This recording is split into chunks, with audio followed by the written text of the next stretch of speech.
Meus queridos irmãos, sejam muito bem-vindos ao canal EBD. Sim, senhor, o canal que é exclusivo para a escola bíblica dominical. Na lição dos adultos, o corpo de Cristo, origem, natureza e vocação da igreja no mundo. Está sendo uma lição muito gloriosa, pois estamos aprendendo um pouco mais sobre quem é, como funciona, a forma, como se manifesta e age a igreja do Senhor, que é a agência do reino neste mundo sem Deus, mas que ele o ama, está procurando salvar toda criatura. Chegamos à lição de número 7, onde iremos falar sobre o ministério da igreja. É uma lição muito importante, que fala sobre o preparo do obreiro, que fala sobre as prerrogativas, sobre a condição moral, social, sobre como devemos nos preparar para a obra e para o ministério. É uma lição muito gloriosa. Por isso eu quero convidar você para permanecer até o final conosco, porque nós iremos falar sobre o sacerdócio de todo o povo, sacerdócio que era restrito a algumas pessoas. Iremos falar sobre as qualificações do obreiro para o ministério. Você está no canal EBD Sim Senhor, o canal que é 100% nordestino, paraibano e campinense. Primeiramente, fazendo uma exegese da leitura bíblica em classe, que se encontra em Efésios, capítulo de número 4, dos versículos 11 ao 16. Preste bem atenção, porque esse texto ele é crucial para compreendermos a ação dos escolhidos de Deus para a edificação e o crescimento da igreja do Senhor aqui nesta terra. E ele mesmo deu uns para apóstolos, e outros para profetas, e outros para evangelistas, e outros para pastores e doutores. Esse texto inicia e ele.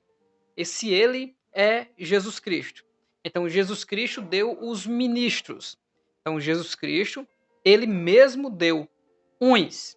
E aí classifica que não é dom congregacional, não é dom geral para todo o povo. Então Deus escolheu uns de forma específica para que esses administrassem os ministérios que são listados nesse versículo 11, com um propósito específico que estão nos versículos 12 e 13. Mas o texto segue: e ele, que é Jesus, deu uns para apóstolos. Esses uns fazem parte dos dons da liderança, que são chamados de dons ministeriais. Esses dons ministeriais são listados aqui no versículo 11 como apóstolo, profeta, evangelista, pastor e doutores ou mestres. Nós temos no nosso canal principal uma série sobre apóstolo. E essa série ela é especial porque ela é baseada nesse livro, que é o livro Apóstolos, do pastor Augustus Nicodemos, a verdade bíblica sobre o apostolado. Esse livro ele é especial porque o pastor Augustus ele viajou 3 continentes para escrever esse livro, procurando escritos antigos que venham remontar à origem do termo que traz profeta, emissário, apóstolo, aquele que é enviado, com o intuito também de combater os falsos apóstolos dos dias atuais. No nosso canal principal, Bíblia de Fato, nós gravamos uma série de 4 ou 5 vídeos em que nós estamos respaldados através deste livro para falar sobre os apóstolos. Então vai lá nessa série e consuma esse material porque está bem interessante, bem sistemático e bem dividido e elucida muitas questões acerca do apóstolo. Quem eram os 12, quem era Paulo, porque a Bíblia chama outras pessoas de apóstolo, como Epafrodito, como por exemplo, e quem são os apóstolos dos dias de hoje? Será que eles são como Paulo ou como os 12? Então entra lá que você vai ver que é bem interessante.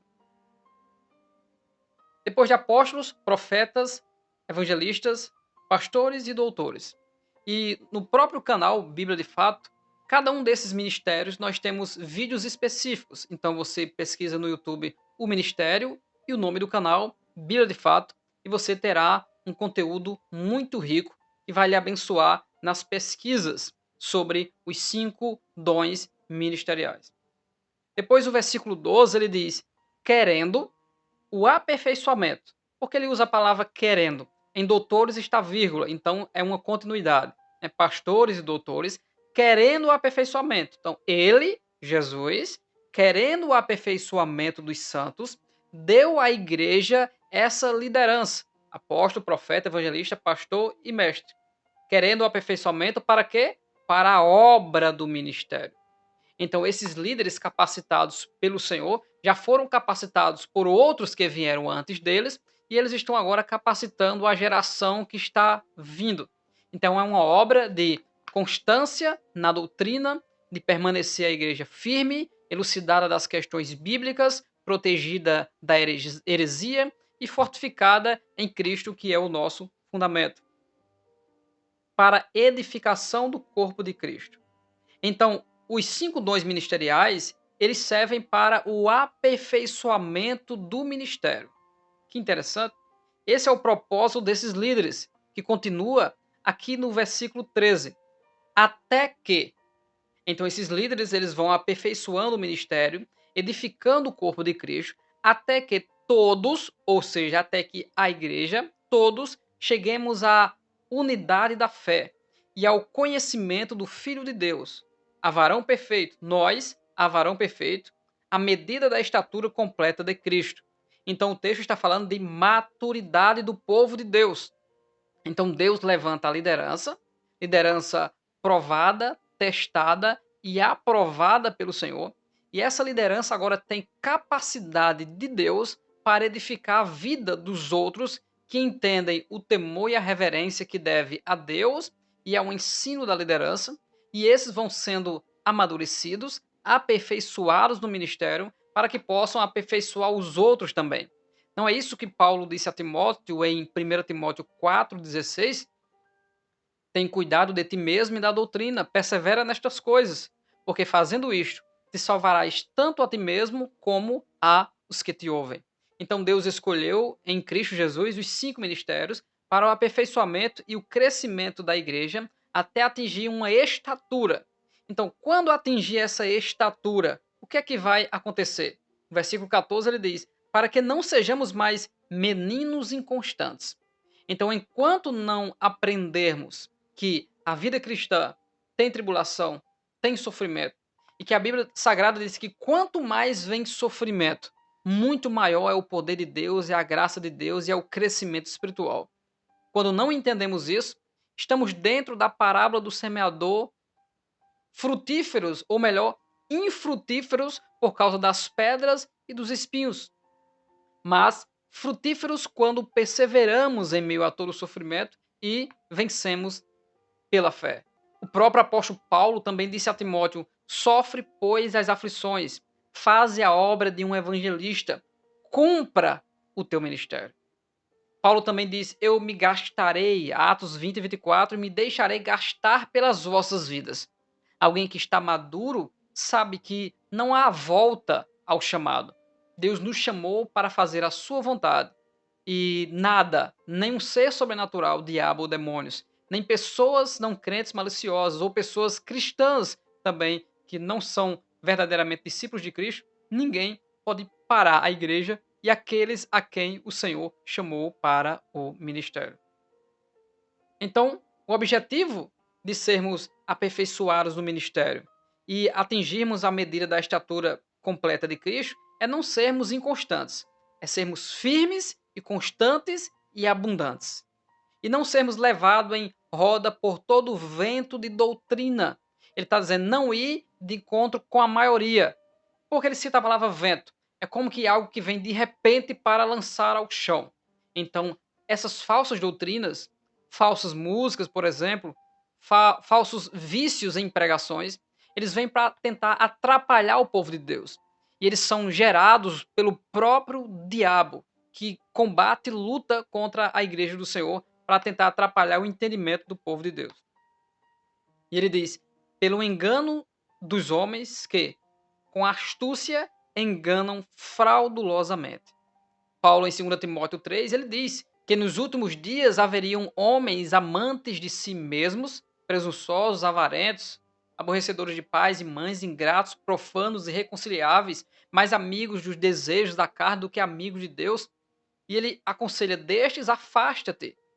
Então, Paulo está dizendo: a liderança, ela, querendo o aperfeiçoamento do ministério e a unidade do povo de Deus para atingir uma estatura de maturidade e de fé à medida perfeita de Cristo, para nos firmarmos nele, não sermos mais inconstantes e sermos firmes na doutrina, para não sermos levados por qualquer heresia de homens que com astúcia enganam fraudulosamente. No versículo 15 ele diz: antes, seguindo a verdade em amor, ou seja, antes de quê? Parece a palavra de Pedro: antes crescei na graça e no conhecimento. O antes lá de Pedro é antes de sermos enganados pelos falsos mestres. E esse aqui também é antes de sermos levados por esses homens que são astutos e enganam o povo de Deus. Então, antes disso, seguindo a verdade em amor, ou seja, conhecendo a doutrina, tendo no coração a doutrina, mas praticando-a, ou seja, praticando o amor, cresçamos em tudo naquele que é a cabeça, Cristo. Intelectualmente, emocionalmente, com um autocontrole. Livrinho de Augusto Cury, Autocontrole, vença os fantasmas da emoção, cuidando do corpo, cuidando da vida social, cuidando da vida material, cuidando da palavra, da doutrina no coração e principalmente da vida espiritual. Então, cresce em tudo aquele que anda na verdade e anda em amor. O texto é claro. Se não anda na verdade e não anda em amor, não tem uniformidade e cresce com defeito. Versículo 16 e último da leitura bíblica em classe, do qual todo o corpo, bem ajustado e ligado pelo auxílio de todas as juntas, segundo a justa operação de cada parte, faz o aumento do corpo para sua edificação em amor.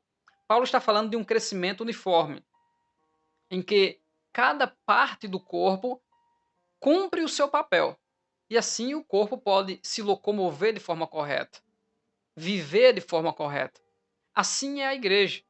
O interessante é que, não sei se você já pesquisou ou meditou sobre isso, os 5 ministérios, que por uma grande parte hoje das convenções e dos ministérios, eles não são reconhecidos e também não tão bem explicados, mas os 5 ministérios, eles têm uma harmonia para que a igreja continue edificada e funcionando da maneira correta.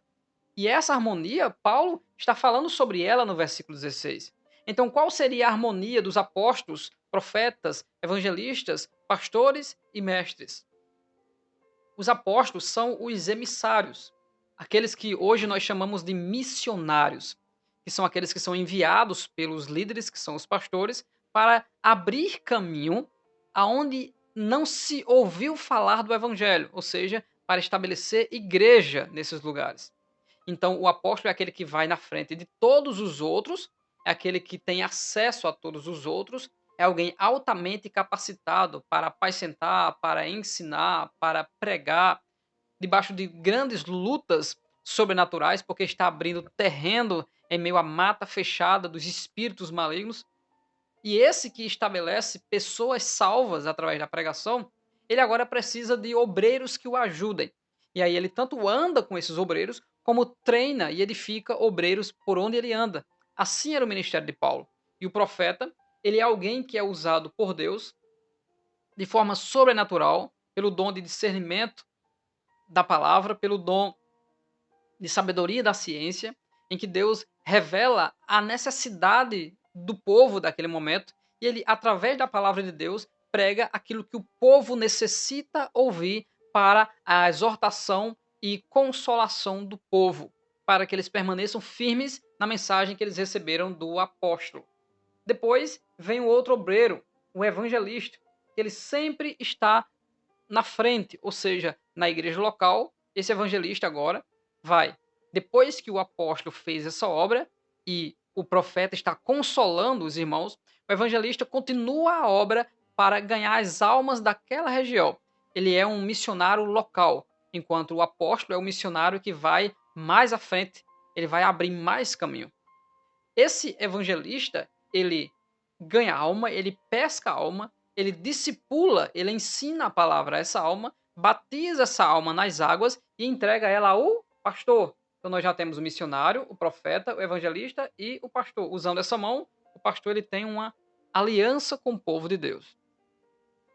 E esse pastor é aquele que cuida da manutenção da vida espiritual dos crentes. Só o pastor sabe resolver as pequenas causas e litígios entre os crentes dentro da igreja, com a sabedoria, a paciência e a longanimidade de um homem que foi treinado para apacentar, de um homem que foi treinado para apacentar. No nosso canal principal Bíblia de Fato, nós temos um vídeo sobre a questão da mulher como pastora. Entra lá, porque esse vídeo está bem interessante. Mas há um grande ajudante e auxiliar do pastor, que é o último dessa lista, que é o mestre ou o doutor, que é o ensinador. O diferencial do ensinador é que ele se aprofunda nas escrituras para elucidar problemas doutrinários e trazer uma teologia estabelecida e sistemática para o povo de Deus, e ele combate as heresias fortificando o povo com a verdade. Não apenas de forma pontual combatendo alguém que levantou uma heresia que deve ser feito, mas ensinando o povo a guardar as palavras de Cristo, a palavra da verdade. E ninguém poderá ser enganado por nada, porque é isso que o texto diz.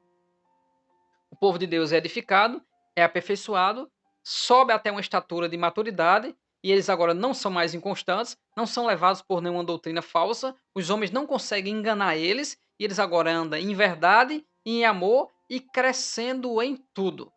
E esse corpo todo ajustado pelas juntas, pela operação de cada parte, faz o quê? Com que o aumento do corpo para a edificação e amor. Só assim a igreja cresce. Quando cada um daqueles que lideram fazem a sua parte como deve ser feito.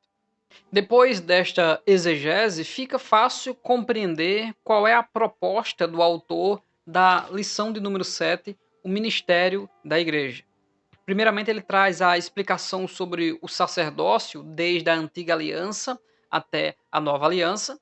E sacerdote é aquele que ministra diante de Deus a favor dos homens pelos meios pelo qual o Senhor perdoa os pecados. Nós temos o nosso sumo sacerdote que finalizou toda uma obra que foi ensinada ao longo dos séculos e serviu de pedagogo para apontar a obra definitiva que seria realizada por Cristo. Quando queremos lembrar de sacerdócio e de oferecer coisas a Deus para aplacar os nossos pecados, nós podemos lembrar de pessoas como Caim, como Noé, como o patriarca Jó, que eles ofereciam sacrifícios por eles e pela sua família, por aqueles que eles eram responsáveis. Depois, com o passar do tempo, esse mesmo sacerdócio, já dentro do povo de Israel, era um sacerdócio em que uma tribo específica, com 3 famílias específicas, eram responsáveis pelo tabernáculo que Deus mandou Moisés levantar, para que esse tabernáculo e tudo que fora construído neste tabernáculo servisse de instrução e de pedagogo e de sombra para a obra de Cristo que viria futuramente. E nesse sacerdócio que Israel foi convocado, chamado por Deus para ser sacerdote em meio às outras nações, para servir de testemunho para as outras nações, mas Israel também falhou. E entre o povo de Deus escolheu uma tribo, a tribo de Levi, e dentro da tribo de Levi, 3 famílias para ministrarem o ofício sacerdotal. Eram os Meraritas, os Coatitas e os Gersonitas. Eles ministravam no templo, eram chamados de levitas, o que ocasionou que, até aos dias de hoje, levita seja sinônimo de alguém que canta na igreja. Só que os levitas do tempo de Moisés, eles faziam todas as coisas. Uns eram responsáveis por armar a tenda e desarmar a tenda, outros eram responsáveis pelos utensílios do tabernáculo, outros eram responsáveis pelos sacrifícios e por levar também a arca do concerto. Cada um fazendo o seu serviço para o aprimoramento e o avanço da obra de Deus. Só que a obra de Cristo era ele habitar no meio do povo, como Emanuel, mas a presença estava no propiciatório, na tampa da arca. E o objetivo cujo primeiro tabernáculo ainda estava de pé, Hebreus 9:8, era que esse primeiro tabernáculo não existisse mais e desse lugar ao segundo tabernáculo, que é a igreja. Isso aconteceu com a morte de Cristo, que o véu do templo se rasgou de alto a baixo, e agora a presença de Deus que estava na arca agora pode morar no templo construído por Deus, que somos eu e você. Que coisa gloriosa. E por causa disso, nós somos sacerdotes da nossa própria vida. Quando nós nos arrependemos, nós aceitamos a Cristo e o seu Espírito mora em nós. E agora nós não oferecemos o animal como sacrifício, porque essa morte vicária do animal é para nos ensinar a morte do Cordeiro de Deus que tira o pecado do mundo, que é Jesus Cristo. Hoje, segundo Romanos 12, 1 e 2, nós oferecemos o nosso corpo como sacrifício vivo. Paulo está falando sobre oferecer a vida e renovar o entendimento e compreender a vontade de Deus, que é boa, perfeita e agradável. Então temos uma vida renovada, uma mente renovada e agora vivemos para Cristo. Assim como Paulo disse em Gálatas 2:20, não vivo mais eu, mas Cristo é que vive em mim. E que vivo nesta vida, vivo na fé do Filho de Deus, ao qual me amou. Por isso que agora, nesta nova vida, o comentarista diz que nós oferecemos o nosso próprio sacrifício, nós ministramos o fruto dos lábios, que é a nossa adoração, nós intercedemos pelos outros, nós proclamamos ou pregamos as virtudes daquele que nos transportou para a sua gloriosa luz, e nós temos uma comunhão direta com Deus. O apóstolo Paulo, em 2 Coríntios 13:13, na tão conhecida e ainda ministrada pelo pastor, o sacerdote, no fim de cultos, que é a bênção apostólica, ela resume a obra da salvação e da graça de Deus e diz: a graça do Senhor Jesus, o amor de Deus e a comunhão com o Espírito Santo. Nós somos salvos pela graça do Senhor Jesus Cristo, motivado pelo amor de Deus e permanecemos nesta salvação através da comunhão com o Espírito Santo. Hoje nós somos a nação sacerdotal, o povo adquirido para ser testemunha de Deus e levar essa palavra a todas as nações. Depois de um tempo, o comentarista diz que a igreja romana ela limitou esse sacerdócio mais uma vez ao clero e aos padres, e depois, na reforma protestante, se voltou mais uma vez à Bíblia Sagrada e entendeu que não é alguém que intercede por nós como um superior que Deus nos aceita, mas somos nós que nos arrependemos e não existe esse vigário de Cristo.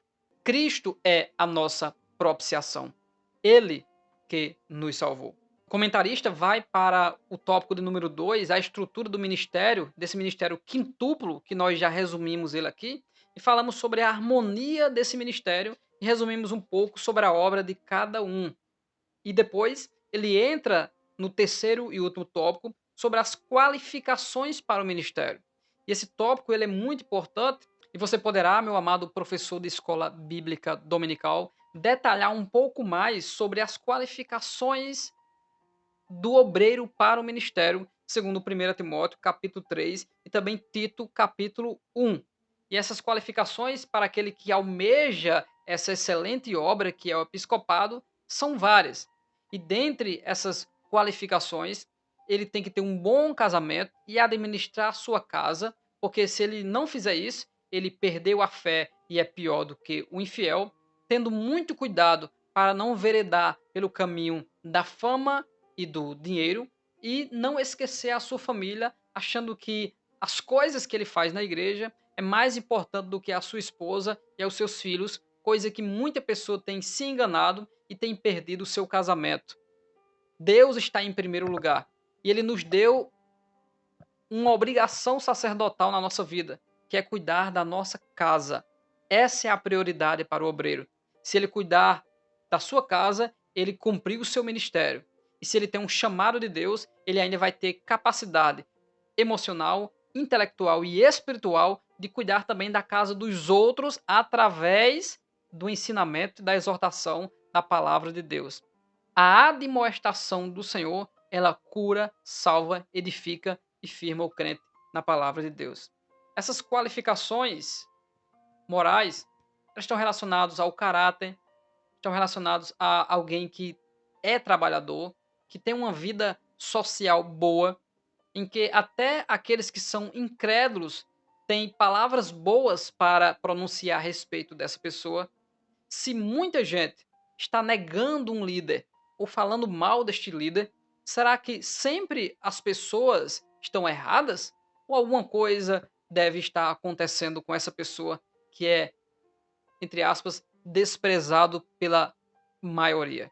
Sabe que na Bíblia Sagrada, Moisés ele foi desprezado por muita gente e 253 pessoas vieram com pedras para apontar sobre a vida de Moisés. Porém, Moisés, a Bíblia o chama de fiel em toda a sua casa. E aí, essa qualificação de irrepreensível para o obreiro, que é aquele que não tem acusação alguma, que tem a vida limpa, é um homem ser humano, pecador como qualquer um, mas tem a vida limpa na presença de Deus, tem uma moral, tem caráter e anda agradando ao Senhor. E essas qualificações e muitas outras dão um aval para que essa pessoa possa ser apresentada à igreja e possa ministrar o povo de Deus para que o povo seja aperfeiçoado no ministério e tenha o crescimento e o aumento no Senhor nosso Deus. Então, esses obreiros, nós podemos chamá-los de obreiros aprovados, porque Deus chama, Deus prova, Deus aprova, depois Deus providencia esta pessoa para a igreja, porque grande é a seara e poucos são os trabalhadores. Então, Deus precisa de trabalhadores. Mas não interprete 1 Timóteo 3,1 errado. Aquele que deseja o episcopado, excelente obra deseja, mas não é só desejar. O texto continua dizendo, convém que, ou seja, é preciso ter essa lista na sua vida. Então, muitas pessoas não podem ser considerados líderes do povo de Deus, porque primeiro eles têm que ter esse testemunho e depois têm que ter as qualificações, porque o obreiro, o apóstolo, o profeta, o evangelista, o pastor e o mestre, eles precisam desta ferramenta, manejar bem e não ter do que se envergonhar. Essa ferramenta, ela salva, ela liberta, ela dá bom siso, ela faz com que os crentes estejam constantes e abundantes na obra do Senhor. Não desistam, porque aqui eles conhecem as ações do maligno e o líder que tem Bíblia Sagrada, ele tem um povo de questões elucidadas, de cabeça erguida e firmes na presença do Senhor nosso Deus. Essa lição ela é muito gloriosa, porém o meu objetivo aqui é resumir. O meu objetivo é resumir e deixar para que você, professor de escola bíblica dominical, também se utilizando dos subsídios do nosso canal Bíblia de Fato. Então, qualquer tipo de assunto que eu tiver gravado, é claro, você digita uma palavra-chave desse assunto e o nome do canal Bíblia de Fato e você terá muitos subsídios para abrilhantar mais ainda a sua aula. Amém? Se você faz parte do ministério do Senhor, se conserve em Cristo. Cuidado com as mídias sociais. Tenha uma vida de consagração, oração, jejum, estudo constante e diário da palavra de Deus. Quanto mais nós nos entregarmos ao Senhor, maior será a obra de Deus na nossa vida. Quanto mais nós entregarmos a nossa vida aos cuidados do Senhor, mais Deus cuidará da nossa casa e nos usará para salvar, libertar através da ministração da palavra, porque ela é o poder de Deus para a salvação de todo aquele que crê. Deus abençoe grandemente a sua vida. Semana que vem iremos estudar a lição 8, a disciplina da igreja. Mais uma lição séria, uma lição importante. Na sequência iremos estudar sobre batismo, sobre a ceia, depois sobre o culto. Então estamos sendo muito edificados em relação ao papel da igreja aqui nesta terra. Deus abençoe grandemente a sua vida. Não se esqueça de fazer essa coisa, que é deixar um comentário aí embaixo sobre o que você achou desta aula, conselho, ou o que você quiser falar aí nos comentários, e também de compartilhar este vídeo. Deus abençoe grandemente a sua vida no nome de Jesus.